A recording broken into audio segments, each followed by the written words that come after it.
En nombre del Padre, y del Hijo, y del Espíritu Santo. Amén. Padre nuestro que estás en el cielo, santificado sea tu nombre. Venga a nosotros tu reino, hágase tu voluntad en la tierra como en el cielo.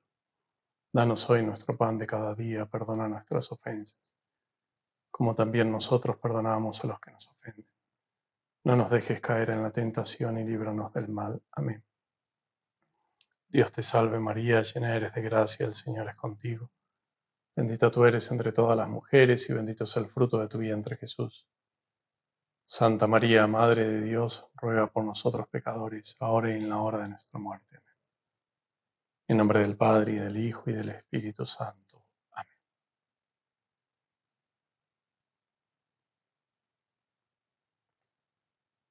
Comenzamos esta segunda conferencia sobre algunos aspectos, creemos que esenciales, de la doctrina de Santa Teresa de Lisieux, Santa Teresita del Niño Jesús.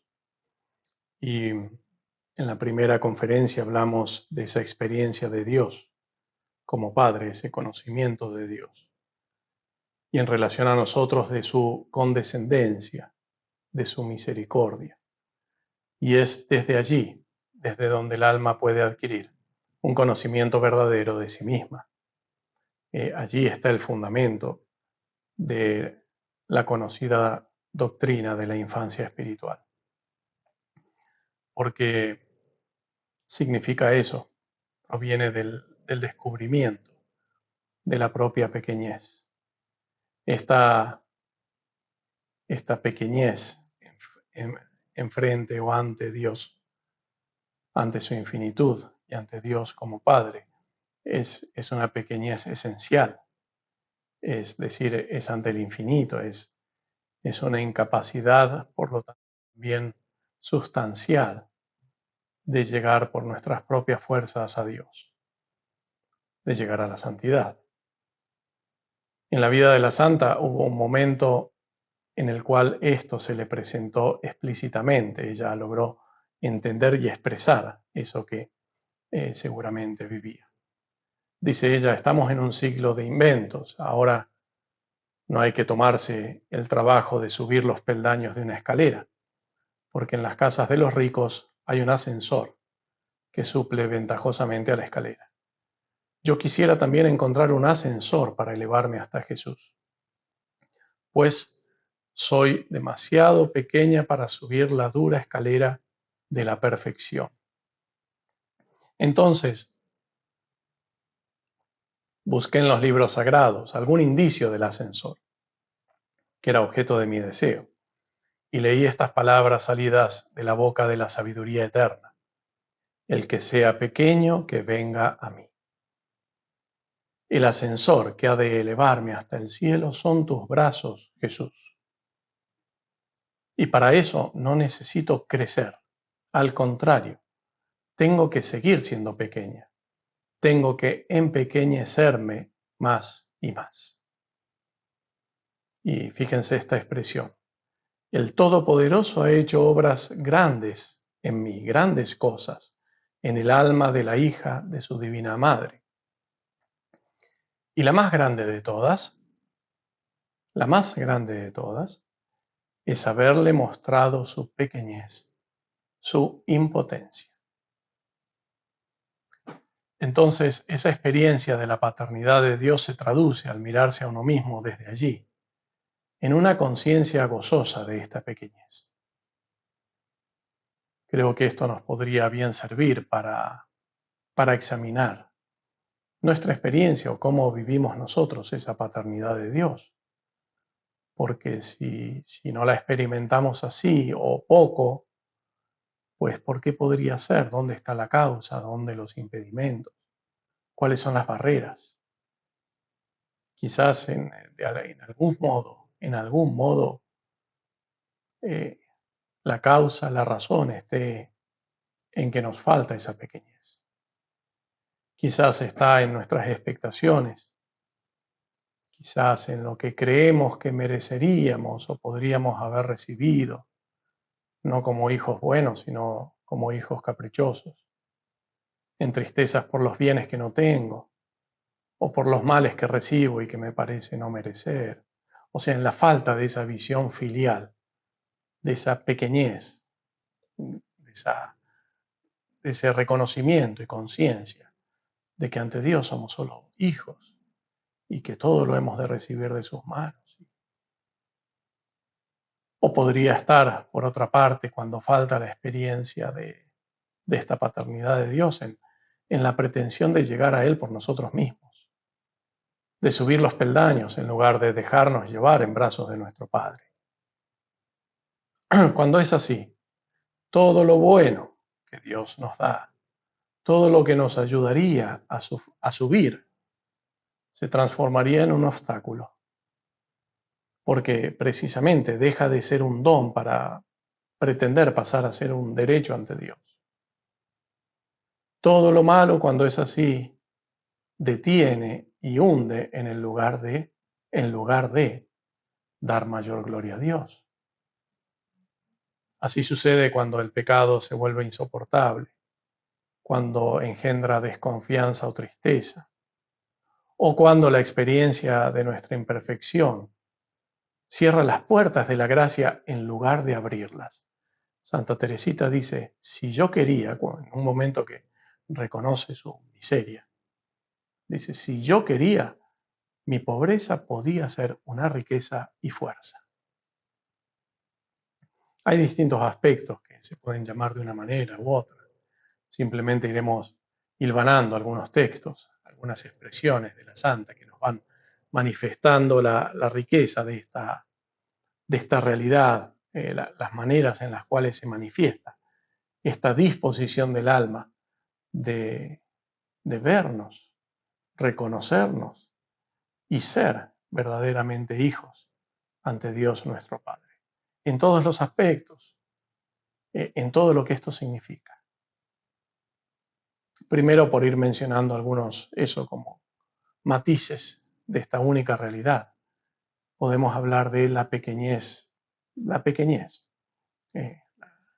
infancia en el sentido de pequeñez. Lo podemos llamar pequeñez, pobreza, conciencia de las imperfecciones. Depende también el campo en el cual se aplique. Esto traerá consigo distintas reacciones en el alma. Puede producir, y es lo que se espera, que produzca aceptación, confianza, abandono, alegría. Son los distintos colores de un cuadro muy hermoso y definido. Intentemos describir algunos de estos colores. Dice Santa Teresa de Lisieux, que no pueda yo, Jesús, revelar a todas las almas pequeñas cuán inefable es tu condescendencia. Habíamos citado ya este texto, pero sigue diciendo, estoy convencida de que, si por un imposible encontrases un alma más débil y más pequeña que la mía, te complacerías en colmarla de gracias todavía mayores, con tal de que ella se abandonase con entera confianza a tu misericordia infinita. Y en otro momento hace como una, digresión, podemos decir, con la imagen de la santidad como una montaña. Ella escribe en una de las cartas, dice, sí, subiendo a la montaña de la santidad, dice, pero a mí me parece, dice, no veo que avancemos hacia la cumbre de una montaña, pues nuestro viaje se hace bajo tierra, vamos como cada vez más hondo, dice. Con todo, me parece que nos acercamos a esa cumbre, pero sin saber cómo. La ruta que yo sigo no tiene ningún consuelo para mí, y sin embargo, me trae todos los consuelos, porque es Jesús quien la ha elegido, y yo solo quiero consolarlo a Él, y solo a Él, solo a Él. En otra carta dice, si conocieras mi miseria, si supieras, la santidad no consiste en decir cosas hermosas, ni consiste siquiera en pensarlas o en sentirlas. Consiste en sufrir en sufrir toda clase de sufrimientos. La santidad hay que conquistarla a punta de espada. Entonces esa pequeñez pero que luego se manifiesta en debilidad, se manifiesta en pobreza del espíritu, se manifiesta en... Y ella en esas manifestaciones se alegraba de sus imperfecciones. ¿Por qué? Porque eran manifestaciones de lo que ya sabía. Es interesante que en algún momento ella muestra alegría, dice que hasta de quedarse regularmente dormida en la oración, dice. Después de tantos años de vida religiosa me duermo. Dice, debería entristecerme, pero he decidido no entristecerme, porque los niños agradan a sus padres, despiertos o dormidos. O es interesante también, dice, se decide no entristecerse y complacerse, dice, en no haber cumplido nunca bien el oficio de difuntos. Dice, todas las veces que he intentado rezarlo bien es como que no salía. ¿No? En algún momento cuenta algo así también con novenas y cosas, dice, estaba como privada para ciertas oraciones y cosas, dice. Pero dice, esta pobreza, descubrirla, fue para mí una verdadera luz, una verdadera gracia. ¿Por qué? Lo explica ella, dice, el recuerdo de mis faltas me humilla y me lleva a no apoyarme nunca en mi propia fuerza, que no es más que debilidad. Y también es debilidad, dice ella, la tristeza que siento por estas faltas. Pero dice, pero esa es una pena que bien merezco. La pena, la tristeza por mis faltas, sí, está bien merecida, pero es también debilidad. Pero sobre todo, ese recuerdo, el recuerdo de las faltas, dice, me habla de misericordia y de amor. Cuando uno arroja sus faltas con una confianza enteramente filial en la hoguera devoradora del amor de Dios, amor con mayúsculas, ¿cómo no van a ser consumidas para siempre? Ahora ya no me sorprendo de nada, ni me aflijo al ver que soy la debilidad misma. Al contrario, me glorío de ello y espero descubrir cada día en mí nuevas imperfecciones. ¿Qué es lo nuevo? ¿Qué tal? ¿Cuál es la novedad? ¿Cómo te va? ¿Qué hay de nuevo? Pues de nuevo, nuevas imperfecciones que descubro. Acordándome de que la caridad cubre la multitud de los pecados, exploto esa mina fecunda que Jesús ha abierto en mí. La mina de ir descubriendo, cavando y excavando y descubriendo más y más imperfecciones, pobrezas, debilidades.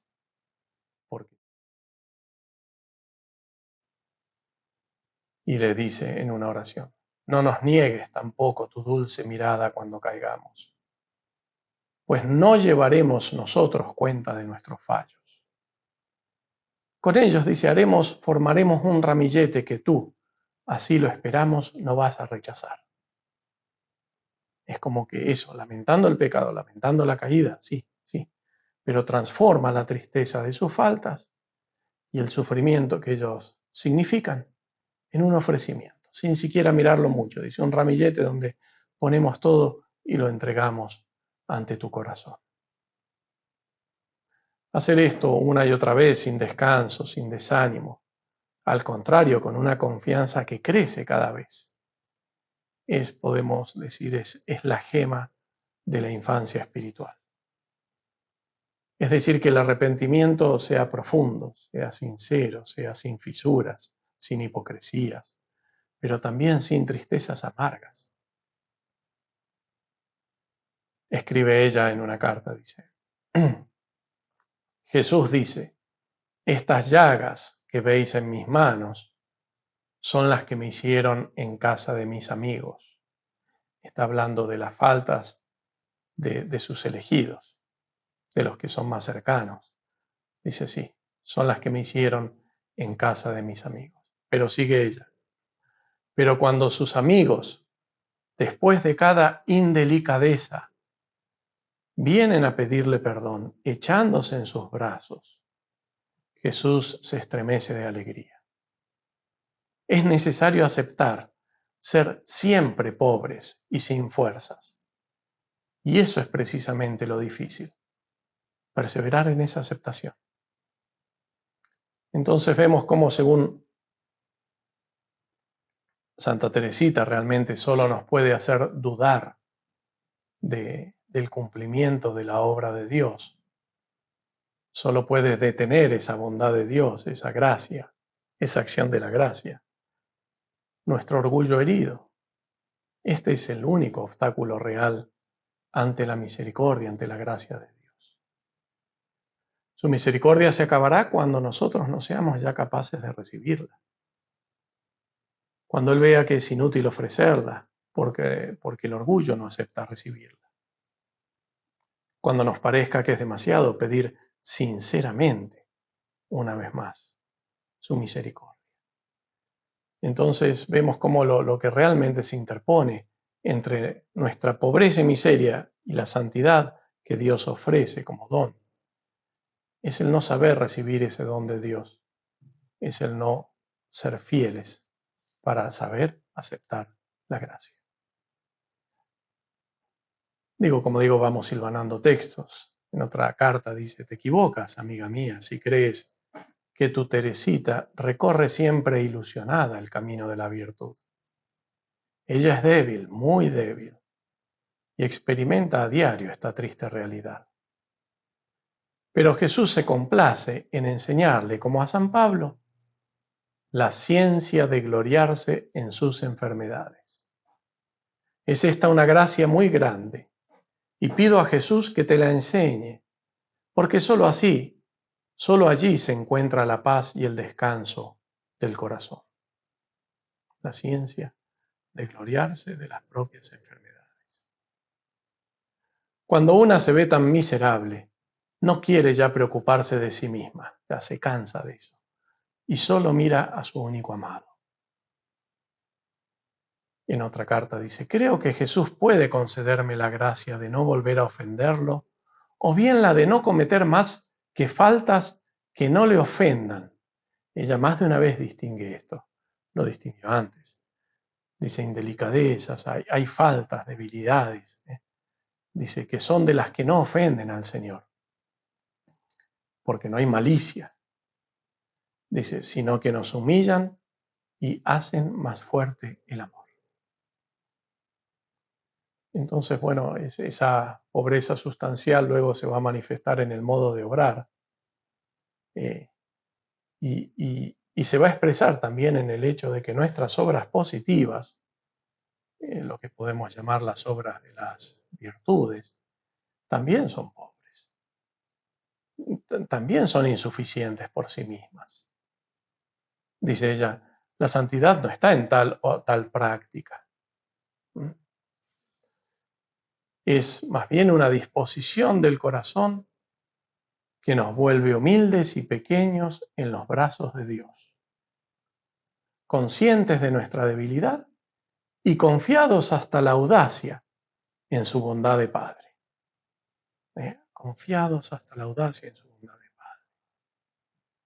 Entonces, es otra manera de decir que la salvación, la santificación, no dependen directamente de las obras en cuanto tales, sino de la unión con Dios. Las obras manifiestan nuestra libertad, y entonces afectarán de una manera u otra esa unión con Dios. El pecado rompe esa unión, la infidelidad la enturbia, pero la pequeñez reconocida, le hace también miseria, reconocida, posibilita la acción divina.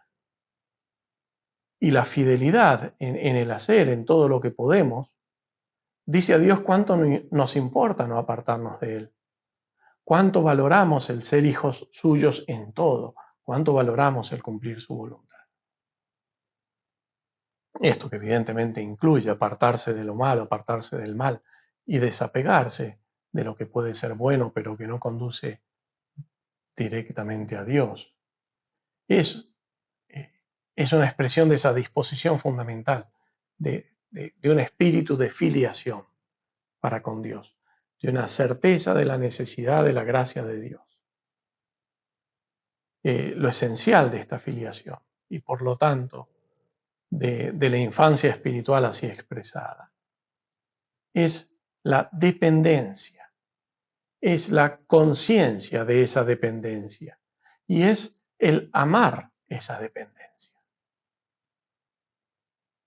Claro, cuando lo vemos así nos damos cuenta de que es lo más opuesto que existe a la rebelión satánica. Pero es lo esencial del hijo en cuanto hijo. Reconocernos hijos esencialmente y siempre, y en cada cosa y para todo. Dice ella, el mérito no consiste en hacer mucho ni en dar mucho, sino más bien en recibir, en amar mucho. Se ha dicho que hay más felicidad en dar que en recibir, y es verdad. Pero cuando Jesús quiere reservarse para sí la felicidad de dar, no sería educado negarse. Dejémosle tomar y dar todo lo que quiera. La perfección consiste en hacer su voluntad. Y al alma que se entrega enteramente a Él, el mismo Jesús la llama su madre y su hermana y toda su familia. Y en otra parte, si alguien me ama, guardará mi palabra, es decir, cumplirá mi voluntad. Y mi Padre lo amará y vendremos a Él y haremos en Él nuestra morada. Dice, ay Celina, qué fácil es agradar a Jesús. Qué fácil es cautivar su corazón. Lo único que hay que hacer es amarle sin mirarse uno a sí mismo, incluso sin examinar demasiado los propios defectos. Tu Teresa no se encuentra en este momento en las alturas, pero Jesús le enseña a sacar provecho de todo, del bien y del mal que haya en sí misma. Sacar provecho de todo, del bien y del mal. Dice, le enseña a jugar a la banca del amor, a apostar por el lado del amor. O mejor no, él juega por ella sin decirle cómo se las arregla. Pues eso es asunto suyo y no de Teresa. Lo que ella tiene que hacer es abandonarse, entregarse, sin reservarse nada para sí, ni siquiera la alegría de saber cuánto rinde su banca, cuánto rinde lo que ha apostado. Eso es ahora un texto muy interesante realmente. De alguna manera podríamos decir casi atrevido, en algún sentido, pero que nos manifiesta realmente el corazón de su alma, la necesidad de esta disposición filial. Dice, a veces, cuando leo ciertos tratados espirituales, en los que la perfección se muestra a través de 1000 obstáculos, rodeada de un cúmulo de ilusiones, de peligros, mi pobre mente se cansa rápidamente. Cierro el libro erudito que me rompe la cabeza y me seca el corazón, y tomo la Sagrada Escritura. Entonces todo me parece luminoso. Una sola palabra revela a mi alma horizontes infinitos. La perfección me parece fácil. Veo que basta reconocer la propia nada y abandonarse como un niño en los brazos del buen Dios. Dejando a las grandes almas, a las grandes mentes, los bellos libros que yo no puedo comprender y mucho menos poner en práctica.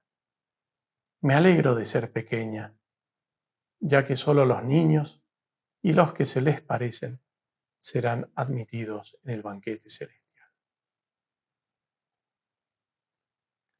Los pequeños serán juzgados con gran benignidad. Y se puede muy bien ser pequeño hasta en los cargos más temibles, y aún viviendo muchos años. Si yo muriese a los 80 años y si hubiese estado incluso en China misionando, o en cualquier otra parte, estoy segura de que moriría tan pequeña como ahora. Y está escrito que al final el Señor se pondrá en pie para salvar a los humildes de la tierra. No dice juzgar, sino salvar. Señor. para salvar a los humildes. Nuestro amado no tiene necesidad de nuestros grandes pensamientos, ni de nuestras obras deslumbrantes. Si quisiera pensamientos sublimes, no tiene a sus ángeles, a sus legiones de espíritus celestes, cuyos conocimientos están infinitamente por encima de los más grandes genios de nuestra tierra. No es, pues, el ingenio ni los talentos lo que Jesús vino a buscar a la tierra. Si Él se convirtió en la flor de los campos, solo fue para mostrarnos cuánto le gusta la sencillez. Tiene luego, en esta misma línea, son, como decíamos antes, expresiones atrevidas o audaces, quizás mejor decir, audaces realmente. Y lo lleva hasta extremos que realmente requieren la fuerza y la luz del Espíritu Santo para entender en profundidad. Fíjense, esa pequeñez esencial que luego se manifiesta en la imperfección de las obras, en la pobreza de las obras, o sea, que las obras por sí mismas, si no es por la gracia de Dios, no valen. Con la gracia de Dios, evidentemente sí. Pero eso lleva a entender la posición de nuestra alma ante Dios. Lleva a expresar, a darnos cuenta de una pobreza sustancial, pero que es precisamente esa la riqueza. Tiene una expresión, ella dice, en la tarde de esta vida, en el atardecer de esta vida, le dice a Dios, compareceré delante de ti con las manos vacías. Como diciendo, y bueno, estoy preocupada por el juicio cuando me encuentre ante Dios, ¿qué le podré ofrecer? ¿Qué he hecho al final? Dice, yo estoy convencida de que compareceré delante de ti con las manos vacías. En otro texto es como que usa una expresión como diciendo, amo esto, amo mis manos vacías, podríamos decir. Amar llegar al Señor con las manos vacías en un sentido. Pues no te pido, Señor, que lleves cuenta de mis obras, porque todas nuestras justicias tienen manchas a tus ojos. Por eso yo quiero revestirme de tu propia justicia y recibir de tu amor la posesión eterna de ti mismo. No quiero otro trono ni otra corona que tú mismo. Amado mío, a tus ojos, el tiempo no es nada y un solo día es como 1000 años, dice, ante la preocupación de que, bueno, no tengo el alma purificada, no tengo el alma preparada. Dice, tú puedes, pues, prepararme en un instante para comparecer ante ti. En otro momento, dice, en las últimas conversaciones, Dios tendrá que pagarme no según mis obras, sino según sus propias obras. Como digo, es realmente audaz. Es la audacia del amor de Dios. En un momento, creo que es su prima, le escribe diciendo, bueno, pero es que veo que tú tienes tantos dones que yo no tengo. Y le dice, como entre esos dones que no tengo. Yo no tengo, dice, tus deseos de martirio, porque ya sabemos que ella más de una vez expresó esos deseos de martirio. Si yo no tengo eso, y entonces estoy muy lejos. Y ella le contesta, mis deseos de martirio no son nada, no son ellos los que me dan la confianza ilimitada que siento en mi corazón. A decir verdad, son las riquezas espirituales las que hacen injusto al hombre cuando se apoya en ellas con complacencia, creyendo que son algo grande. Esos deseos son un consuelo que Jesús concede a veces a las almas débiles como la mía. Y de estas almas hay muchas. Pero cuando no da este consuelo, eso es una gracia privilegiada. Recuerda aquellas palabras del Padre, un Padre que predicó en esos días. Los mártires sufrieron con alegría y el Rey de los mártires sufrió con tristeza. Sí, Jesús dijo, Padre, aparta de mí este cáliz. Hermana querida, ¿cómo puedes decir, después de esto, que mis deseos son la señal de mi amor? No, no, yo sé muy bien que no es esto, en modo alguno, lo que le agrada a Dios en mi pobre alma. Y aquí viene algo que es la definición, aquí llegamos al corazón de esto. Lo que le agrada es verme amar mi pequeñez, es verme amar mi pequeñez y mi pobreza. Lo que le agrada es la esperanza ciega que tengo en su misericordia. Este es mi único tesoro.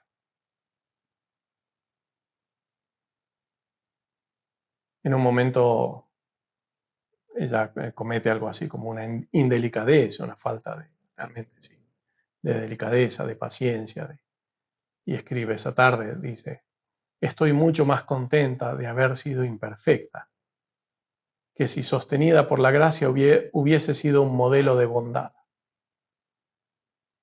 Y eso ella lo interpreta como un gesto de dulzura de Jesús. Dice, cuando Jesús me ha hecho ver eso, me ha hecho una vez más descubrir mi imperfección. Dice, allí Él me ha mostrado, en eso me ha mostrado su ternura y su dulzura. Sí, desde ahora lo reconozco, sí, todas mis esperanzas se verán colmadas. Sí, por eso el Señor hará en nosotras maravillas, que rebasarán infinitamente nuestros inmensos deseos.